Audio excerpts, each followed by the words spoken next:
Hey there, music fans. Thanks for hanging out for more Explore Tulsa. Now, as you well know, Tulsa has a rich history of creating great musicians and a sound unique to the area. Were you ever in a band, Stevie? No, nobody would ever let me join. But I could play the heck out of the Coke song on a recorder. Oh, good to know. Our next guest was in several bands, starting from his days in high school, and that passion for music lives on in Kendall Osborne's creations as a producer at the Closet Studios. Well, I had been in bands in high school and, just me and my friends having a great time playing music. And eventually, when those sort of fizzled out, I wanted to write my own music still. I had usually been involved in the songwriting with those bands, and so I decided, well, hey, I'm going to write my own music. And so I did. I started to. I thought, well, I should record some of these songs just so I have them. I borrowed some equipment from a friend of mine that had a small home setup. He had a couple of basic pieces of gear that I borrowed and started to record my own music. And as I started recording other people, I found that it was a nice break from recording my own music, because it's hard to work on your own stuff because you're already your own worst critic and you're trying to be objective about what you're doing. But there was a couple recordings that I did early on that really made me feel like maybe I can do this. And one of them was a band out of Arkansas called Silent Waits the Archer. And they were an indie rock band, and they're still playing. And at that point I had done some cool recordings and I was pretty proud of them. But I remember after that one I thought, man, this one really grabs me. This one, I feel like I nailed it. I feel like I nailed the sound. I feel like they're really happy with it. And at the time, I was recording at home. I was recording in a bedroom. But I worked really hard on that. We all did, and we all were.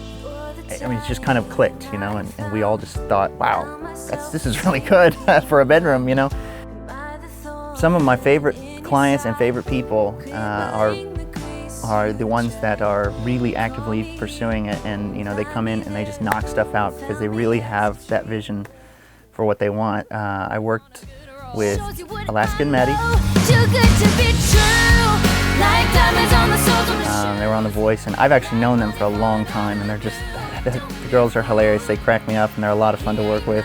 And I recently worked on 2 songs for the Stars Go Dim record, which is a record out now on Word Records, or Warner. They're together, and that band is currently on Winter Jam, and they're touring around. And a Christian band here out of Tulsa, and they're definitely moving on up, and I'm very proud to see them do that. Me and Josh together we recorded 2 of the songs that are on that album.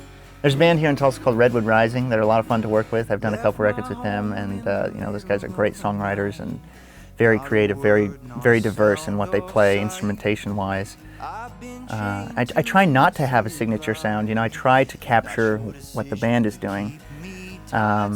But I think that if people were to ask me to describe the sound, I would say I try to record things in a decently polished way.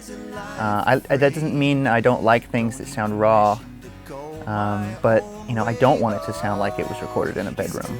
I prefer to get as close to the sound as I can on the way in. I'm not afraid to commit to sounds on the way in, and I think a lot of the analog pieces of gear sound better.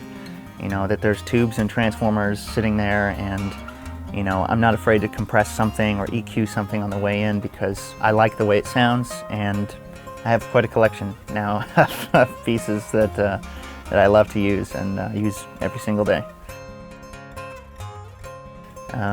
It's strange. You keep on going, and one day you wake up and you're like, wow, this is, all these decisions that I've made, all these sacrifices that I've made have all led up to this. I feel like I'm getting to a point where I'm satisfied, which is, like I said, the hardest part, being me, satisfying myself. Sure, my goal is to make the client happy, but if you can come in and make yourself happy and the client happy, then that's definitely a win-win, and where I feel like that's good and I like it. I'm proud of that.